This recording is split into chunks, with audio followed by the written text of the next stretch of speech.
자, 오늘 오후에는 우리 다윗의 이야기를 하면서 또 함께 은혜를 나누었으면 좋겠습니다. 블레셋의 가드에서 미친 사람 흉내를 내어 간신히 위기에서 빠져나온 다윗은 이제 아둘람 굴로 도망하게 됩니다. 아둘람은 가드와 예루살렘의 중간쯤에 위치하는 곳으로, 이 아둘람이란 말의 뜻은 피난처라는 뜻을 가진 동굴이었습니다. 사실 어디로 도망칠 때가 다윗은 마땅하지가 않았습니다. 오죽했으면 가드 블레셋 사람들의 영토로까지 도망을 갔다가 그곳에서 미친 사람 흉내를 내고 간신히 빠져나와서 아둘람 굴에 지금 숨어 있는 그런 상황 가운데 놓이게 되었습니다. 어디로 도망할 곳도 없고 누구 하나 의지할 사람도 없어서 다윗은 아무런 소망도 보이지 않는 힘들고 고통스러운 그런 하루하루를 지금 보내고 있었습니다. 다윗은 사실 미래도 꿈도 비전도 찾아볼 수 없는 그러한 비참한 처지에 있었습니다. 지금 당장 사실 먹을 빵 한 조각도 없었고요. 오늘 당장 목숨조차 부지할 수 있을지 보장도 없었습니다. 위대한 선지자 사무엘에게 이스라엘 왕으로 기름 부음을 받은 사람이라고는 믿기지 않을 정도로 그의 삶은 고난과 비참함의 연속이었습니다. 그런데 이상한 일이 발생을 합니다. 이렇게 내일에 대한 아무런 비전도 없고 뭔가 가진 것도 없고 그렇다고 뭔 어떤 큰 프로젝트나 어떤 계획을 가지고 있는 것도 아닌 이 다윗에게 사람들이 모여들기 시작했다라는 것입니다. 처음에는 아버지와 형제들과 친척들이 사울왕으로부터 위협을 받았으니까 당연히 도망을 나올 수밖에 없어서 이 아버지와 형제들과 친척들이 다윗을 찾아왔는데, 그 다음부터 오늘 본문 말씀을 보니까 환난을 당한 자들이 다윗을 찾아 나오고요, 빚진 자들이 찾아 나오고요, 마음이 원통한 자들이 다윗에게로 몰려오기 시작합니다. 세상적인 관점에서 보자면은 다윗에게는 사실 사람들이 모여서는 안 됩니다. 무언가를 어떤 공동체를 이루려면 그 공동체를 이끌어가는 사람이 어떤 비전을 제시해 줘야 되는데 다윗은 전혀 그런 것을 제시해 줄 수 없었고요. 또 그것을 피해 오는 사람들에게 안락한 어떤 그런 곳을 제공해 줄 수도 없었고요. 먹을 양식을 넉넉하게 해줄 수도 없었고요. 그들을 어떤 위협으로부터 지켜줄 수 있는 그런 힘을 가지고 있는 것도 아니었습니다. 다윗은 아무것도 그들에게 해줄 수 있는 것이 없었습니다. 그러니까 세상적인 관점에서 보자면 이 다윗에게 사람들이 모여들어서는 안 된다라는 것입니다. 그런데 그럼에도 불구하고 다윗에게 사람들이 모여들기 시작했습니다. 아무런 유익을 줄 수 없는 사람인데 모여들기 시작했다라는 것입니다. 그러더니 어느새 400명이나 되는 사람들이 이 다윗 주변에 모여들게 되었습니다. 그리고 다윗은 그들의 우두머리가 되었습니다. 다윗은 원하지도 않는 이상한 공동체를 이루게 되었습니다. 이 공동체는 환난을 당한 자, 빚진 자, 마음이 원통한 자들이 모이는 공동체다라는 것입니다. 뭔가 좀 능력 있고 뭔가 좀 잘 되고 성공하고 있는 사람들이 모이는 공동체가 아니라 환난을 당한 자, 빚진 자, 마음이 원통한 사람들이 모여 있는 공동체였다라는 거예요. 게다가 다윗과 함께한 이 사람들의 신앙은요, 사실 보잘것없는 그런 신앙을 가지고 있는 사람들이었습니다. 그들은 제멋대로이고요, 심지어 어려울 때는 다윗을 향해서 돌을 들었던, 돌로 쳐서 다윗을 죽이려고까지 했던 사람들이었습니다. 다윗은 원한이 많고 상처투성이고 거칠고 신앙적으로 성숙하지 못한 이들과 함께하면서 연단을 받아야 했습니다. 지금 사울왕을 피해서 도망자의 삶을 다윗은 살고 있어요. 그 도망자의 삶을 사는 것이 너무나도 힘들고 지치고 정말 낙심이 되는 그런 상황 가운데 있는데, 거기에다가 이런 사람들까지 지금 떠맡으면서 더 힘든 연단을 받게 되었다는 거예요. 다윗이 이들을 돌볼 수 있는 어떤 그런 여력이 있거나 아니면 힘이 있거나 물질이 있거나 어떤 그런 능력이 있는 상태였다면 모르겠는데 다윗은 사실 지금 자기 몸 하나 건사할 수 없는 그런 상황이었는데 400명이나 되는 환난을 당한 사람, 빚진 사람, 마음에 원통한 사람들을까지 떠맡으면서 지금 더욱 힘든 연단을 받고 있었다라는 거예요. 고난이 겹치고 있는 거예요. 사실은 이게 그의 주변에 사람들이 모여들었다고 해서 그게 좋은 것이 아니었다는 거예요. 아까 말씀드렸던 것처럼 차라리 힘 있는 사람, 성공한 사람, 능력 있는 사람, 부유한 사람 뭐 이런 사람들만 모여들었다면 괜찮았겠지만 전혀 그렇지가 않았다는 거예요. 그러니까 다윗은 더 힘든 연단을 받아야 했다는 거예요. 더 힘든 상황으로 들어가 버렸다라는 것입니다. 그러다가 다윗은 이 부모 형제들의 안전이 걱정되기 시작합니다. 나 하나 쫓겨다니는 거야 뭐 상관없겠지만 이 부모 형제들이 사울에게 붙잡히면 그날로 끝장나버릴 상황인 거예요. 사울을 피해서 지금 다윗에게로 이 부모 형제 친척들이 도망을 온 상황이에요. 아둘람에서 베들레헴까지는 그리 멀지 않습니다. 그곳에서 지금 도망을 온 상황입니다. 너무 걱정이 돼서 다윗이 어떻게 해야 될지 모르고 있다가 다윗이 내린 결정이 무엇이었냐면 모압 왕에게 찾아가서 자기의 가족들을 부탁하는 것이었습니다. 그러자 모압의 왕은 흔쾌히 이를 받아들였습니다. 모압의 왕이 다윗에게 호의를 베푼 것은 지금 이스라엘의 왕인 사울의 정적이 바로 다윗이었기 때문에 그 다윗을 끌어안음으로 이 사울을 견제하는 정치적인 그런 부분도 고려했겠지만 이 다윗의 증조모인 이 모압 여인 룻이 있어서 아마 깊은 관련이 있을 것이에요. 그러니까 이 다윗의 증조모가 모압에서 왔던 룻, 여러분들 잘 알죠? 룻기에 등장하는 그 룻이 다윗의 증조모입니다. 어쨌든 모압 왕은 사울을 견제할 수 있는 다윗에게 크게 호의를 베풀었습니다. 이 다윗의 부모, 형제들, 친척들을 받아들일 뿐만 아니라 그 환난을 당한 사람, 빚진 사람들, 마음이 원통한 사람들, 그 400명이나 되는 사람들까지도 다 받아주었기 때문입니다. 도망자 생활로 너무 지치고 고단하고 피곤하고 아침에 말씀드렸던 것처럼 마음이 얼마나 상해 있었어요. 다윗이 내 영혼이 억울하다라고 말할 정도로까지 서럽고 그런 도망자의 삶을 살던 다윗이 이제 모압 땅에 들어와서 잠시 한숨을 돌리게 되었어요. 얼마나 편안했겠습니까? 그동안 사울의 눈을 피해서 도망 다니느라고 숨어서 사느라고 너무 고달팠을 거예요. 너무 지쳤을 거예요. 그런데 이제 모압 땅에 와서 모압 왕의 보호를 받게 됩니다. 잠시 한숨을 고르고 이제 몸과 마음을 좀 추스릴 수 있었을 것입니다. 그런데 하나님은 선지자 갓을 보내서 이 모압의 안전한 요새를 떠나 유다 땅으로 다시 돌아갈 것을 명령하셨다라는 것입니다. 5절 말씀 다시 한번 읽어보도록 하겠습니다. 오늘 본문 5절 말씀입니다. 시작.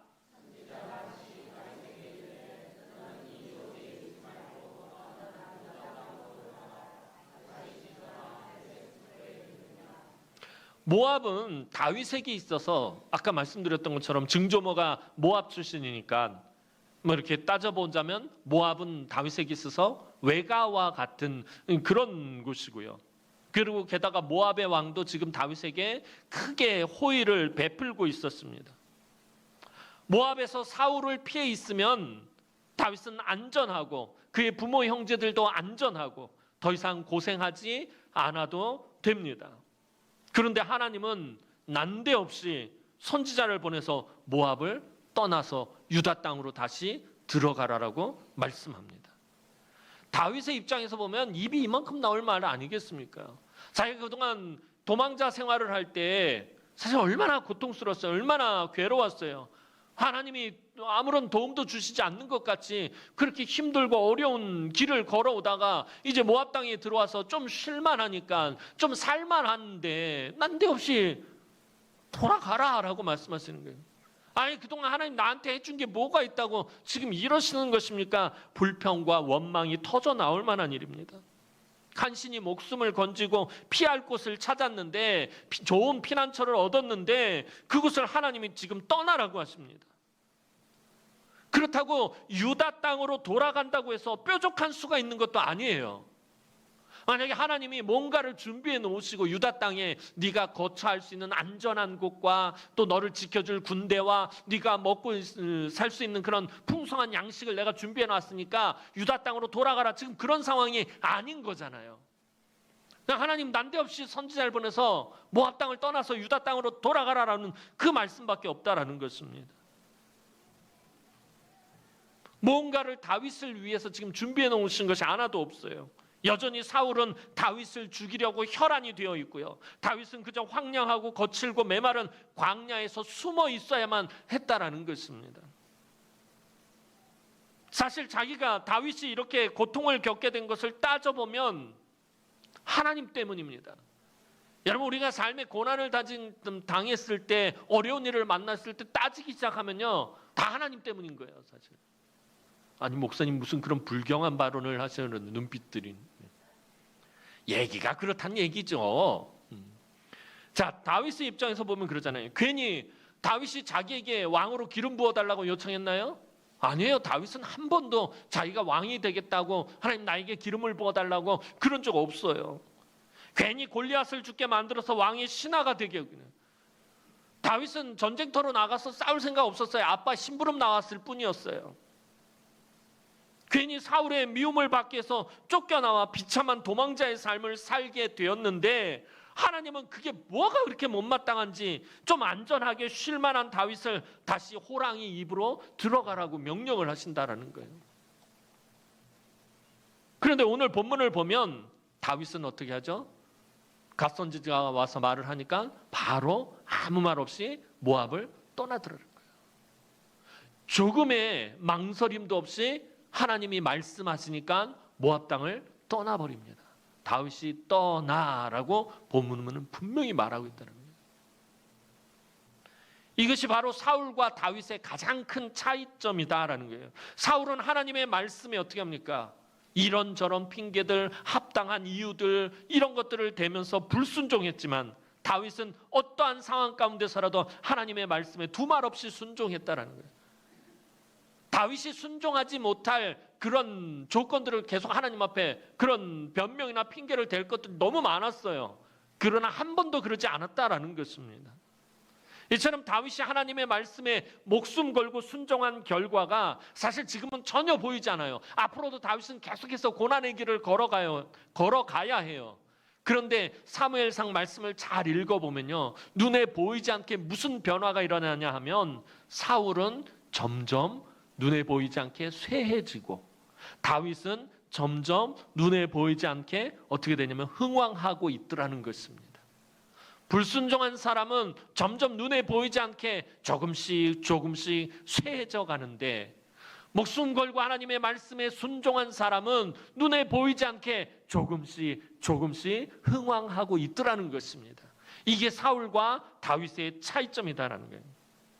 자, 본문으로 돌아와서, 그렇다면 하나님은 왜 모압의 요새에서 정말 안전하고 편안한 그 모압의 요새에서 안전하게 있던 다윗에게 다시 유대 땅으로 돌아가라라고 말씀하신 것입니까?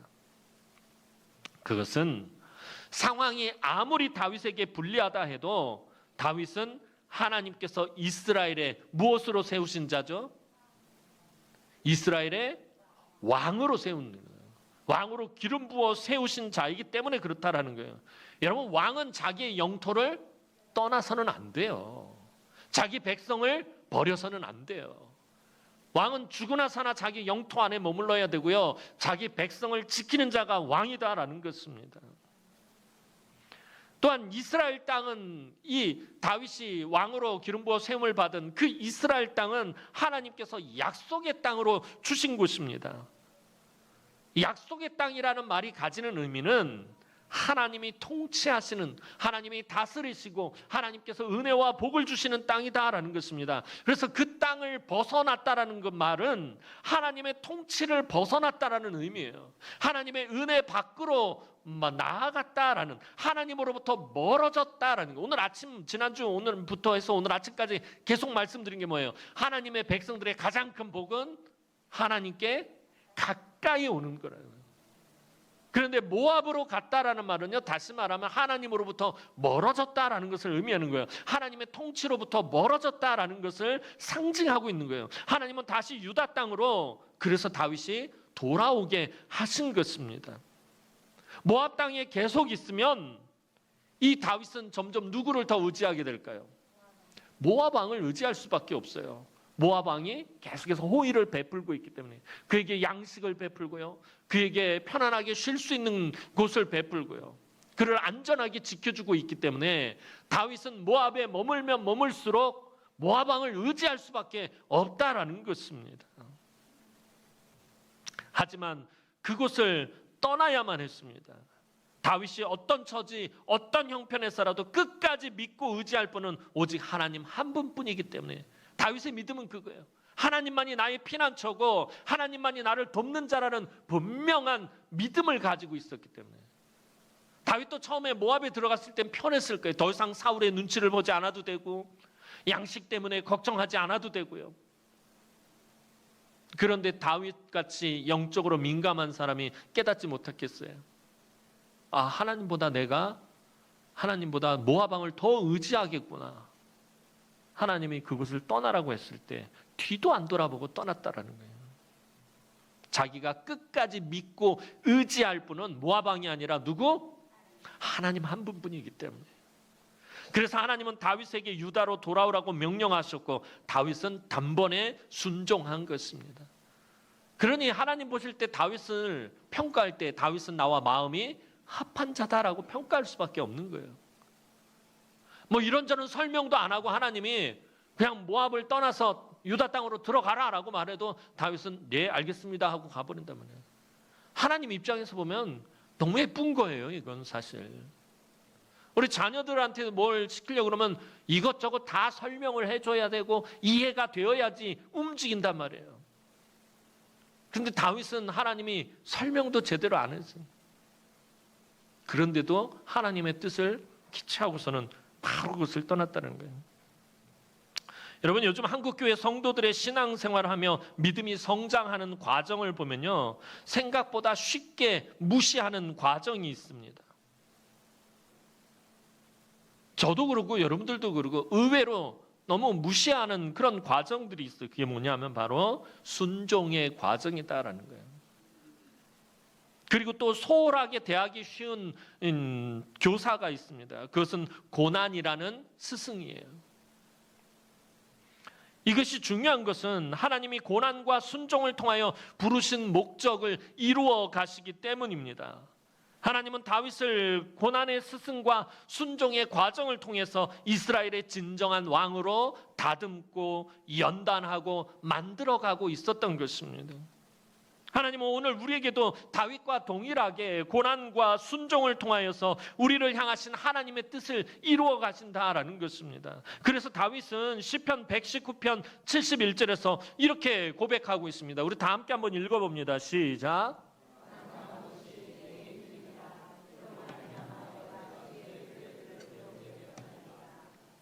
고난당하는 것이 내게 유익이라 라고 다윗은 말하고 있어요.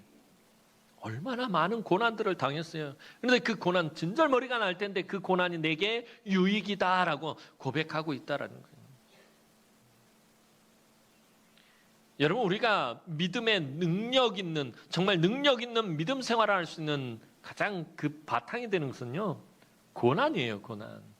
운동선수가 정말 힘있게 운동 경기를 치를 수 있는 것은요, 그가 그 경기를 하기 위해서 끊임없이 연습을 하면서 자기 근육과 자기의 모든 조건들을 그 경기에 맞춰서 키워놔야지 가능하다라는 거예요.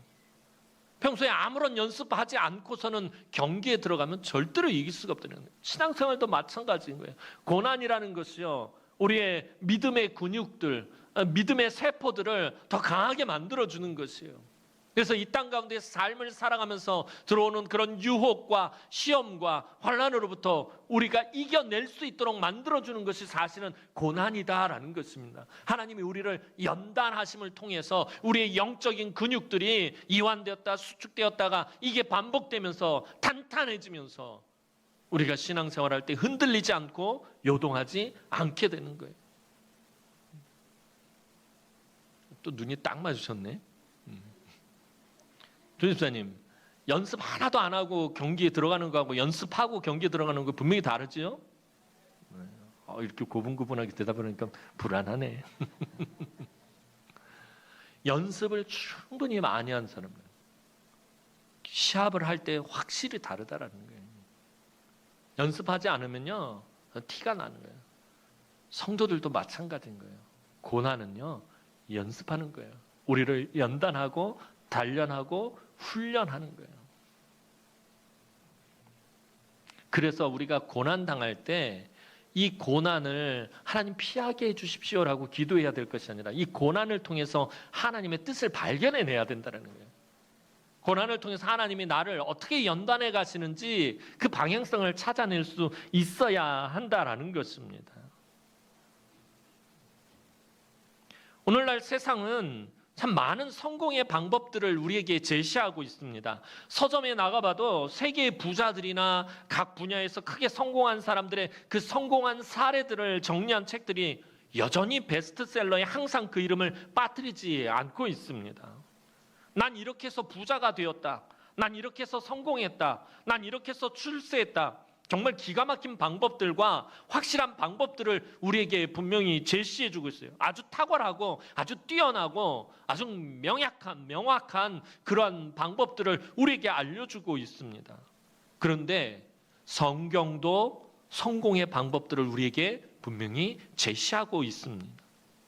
하지만 성경이 제시하는 방법은 세상의 방법과는 너무나도 다르다라는 거예요. 하나님 나라의 성공은 순종을 통해서, 고난을 통해서 이루어진다라는 것입니다. 순종이 지금 당장에는 손해를 보고 피해를 보고 아무런 이득이 되지 않고 큰 어려움을 당하는 것 같지만 하나님은 그 순종을 통해서, 고난 가운데 순종하는 그 순종을 통해서 패배를 승리로, 실패를 성공으로 바꾸어 나가시는 분이시다라는 거예요. 눈에 보이지 않게 내 삶에 있는 그런 실패의 인자들을 조금씩 없애버리고, 내 삶에 있는 패배의 그런 인자들을 조금씩 없애버리고 오히려 성공하고 우리가 승리할 수 있는 그런 인자들을 하나님이 이 고난을 통해서 조금씩 늘려나간다는 거예요. 아까 말씀드렸던 것처럼 사울이 점점 쇠하여지고 다윗이 점점 흥해가는 그런 과정들을 오늘 저와 여러분들의 삶 가운데서 하나님 동일하게 적용하시고 이끌어 가신다라는 것입니다.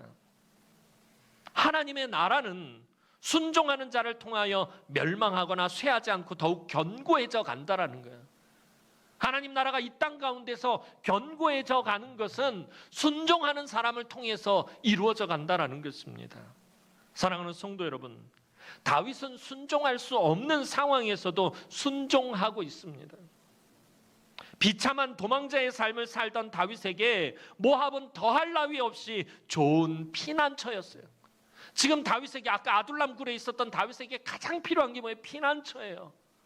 피난처가 없어서 너무 고통 가운데 있었어요. 그런데 이 모압은 다윗에게 있어서 정말 더할 나위 없이 아주 좋은 피난처였다라는 거예요. 하지만 다윗은 하나님의 말씀에 순종하기 위하여 모압의 안전한 요새를 버리고 다시 유다로 돌아와 광야에서 떠돌이 생활을 해야 했다라는 거예요. 다윗도 언제 사울에게 죽을지 몰라 불안했을 것입니다.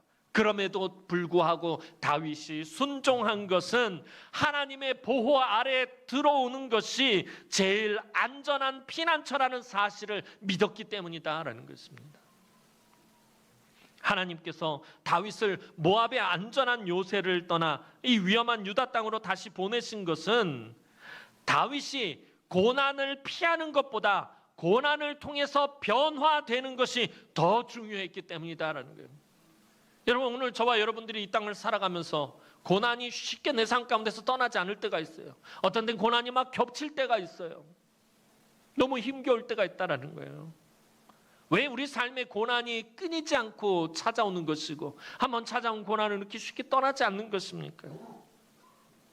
오늘 다윗을 통해서 하나님이 우리에게 주시는 말씀은 고난을 피하는 것보다 고난을 통해서 변화되기를 하나님 원하시기 때문에 그렇다라는 거예요.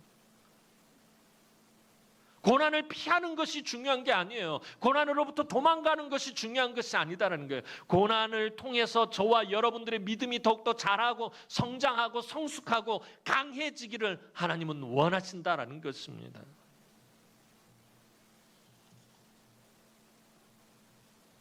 오늘날 많은 그리스도인들이 고난과 훈련이 없는 안락하고 편안한 환경이 하나님의 인도하심이며 축복이라고 생각합니다.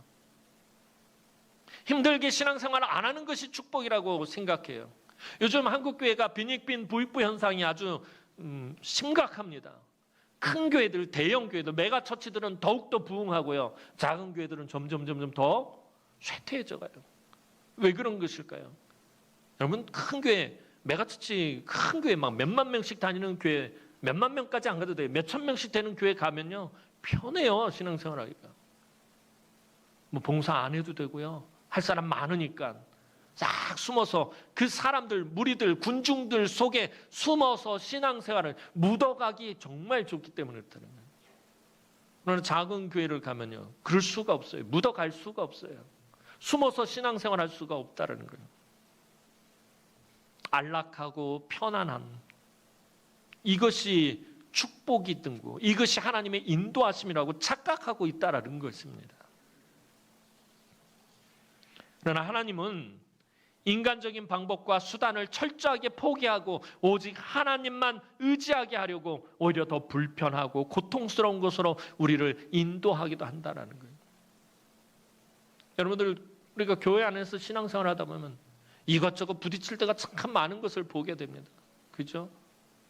교회 안에서 그러면 각 부서에서 그러고요, 주차장에서 그러고요, 또 주방에서도 그러고요, 또 각 기관에서도 그러고요. 참 어려워요. 교회가 뭐 하나님의 은혜가 넘치고 하나님의 사랑이 넘치는 그러는 곳이었으면 좋겠는데 우리의 생각과는 전혀 달라요. 오히려 더 많이 상처받을 때가 있고요. 더 마음이, 아침에 말씀드리면 속이 상할 때가 있네요. 예배드리고 주일날 집에 들면 속이 상해. 속이 상하는 게 진짜.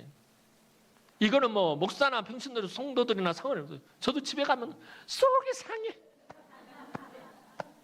장로님들도 그러는데 집에 가면 그냥 부인, 집사님, 권사님 붙들고 속이 상해. 그냥 서로 속이 상하는 거예요. 왜 이런 공동체를 하나님이 이루게 하셨을까요? 왜 속상한 공동체? 아침에 답을 드렸잖아요. 하나님이 가까이 하시는 사람은 속이 상한 사람들. 속이 상한 사람들 하나님 가까이 하시는 거예요. 아침에 말씀드렸잖아요. 속이 상하고 마음이 깨지고 마음이 막 갈갈이 찢어질 때 하나님을 더 만나기 쉽다라는 거예요. 다윗이 모압에 있는 것보다 유다 땅 그 험난한 광야 가운데 있을 때가 하나님을 더 만나기 쉽다라는 거예요. 여러분, 우리 삶에 고난이 없을 때보다 고난이 있을 때가 하나님을 더 만나기 쉽다라는 거예요. 그래서 내가 고난 당하는 것이 유익이다라고 다윗은 말하고 있다라는 것입니다. 왜 우리 교회는 이렇게 말도 많고 탈도 많고 왜 맨날 지지고 볶고 싸우고 왜 서로 상처 주고 왜 이럴까? 그 가운데 숨겨진 은혜들, 그 가운데 숨겨진 하나님의 뜻을 발견하지 못하면 그냥 속상한 공동체로 끝나버리는 거예요. 그 속상한 공동체가 그냥 교회들이 분란이 일어나고 쪼개지고 찢어지고 난리가 나버리는 거예요. 그러나 그 사이에서 역사하시는 하나님, 치유하시는 하나님, 회복시키시는 하나님, 훈련하시는 하나님을 우리가 발견하고 찾고 그 하나님 앞에서 순종한다면 이 속이 상한 공동체가 회복된 공동체, 흥왕하는 공동체, 살아나는 공동체, 서로 치유하는 공동체로 변화되어지는 거예요. 하나님은 고난이 우리 가운데서 사라지는 걸 원하시는 것이 아니라, 고난이 피하는 걸 원하는 게 아니라 이 고난을 통해서, 이 속상함을 통해서 우리가 변화되기를 하나님 원하시기 때문이다라는 거예요. 속상함 가운데서만 머물러 계시지 마세요. 그 가운데서 치유하시고 회복하시는 하나님을 가까이 하시고 그 고난을 통해서, 그 속상함을 통해서 내가 변화되어져야 된다는 거예요. 다음 주에 만났을 때 권사님 지난주에 속 많이 상했지. 나 때문에 속 많이 상했지. 아니야, 나 때문에 집사님이 속 많이 상했지. 어느 교회를 가든지 속상한 공동체예요. 그러나 그것이 어떻게 회복되어지느냐가 정말 중요하다라는 거예요. 여러분, 속만 상하지 마시고 그것이 회복되어지고 치유되어지는 우리 남흥의 공동체가 되었으면 좋겠어요. 하나님께서 우리 믿음의 조상 아브라함을 그 고향 친척 아비의 집에서 불러내어 아무런 기반도 없는 가나안 땅으로 인도하신 이유도 마찬가지예요.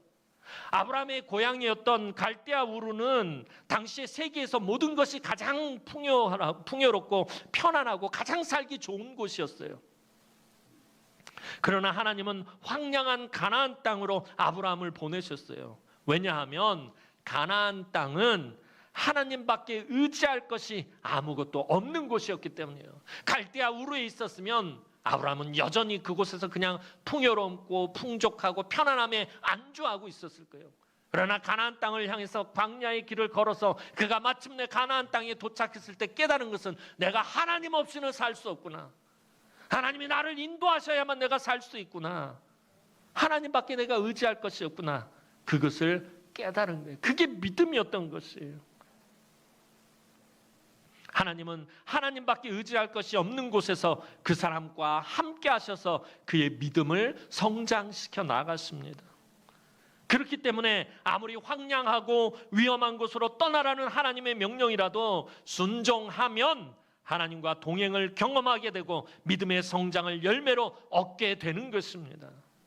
하나님을 선택하고 순종한 자는 반드시 하나님이 방패가 되시고 피할 망대가 되시고 가장 안전한 피난처가 되심을 믿음으로 오늘 다윗과 같이 고난 속에서도 점점 흥왕하게 되는 복을 받아 누리시는 사랑하는 주의 귀한 우리 남흥의 모든 성도들이 되기를 주님의 이름으로 축원합니다. 기도드리겠습니다.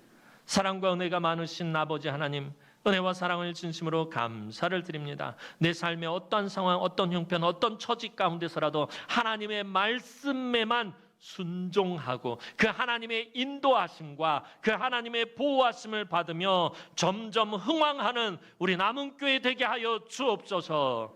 감사를 드렸고 예수님의 이름으로 기도하옵나이다. 아멘.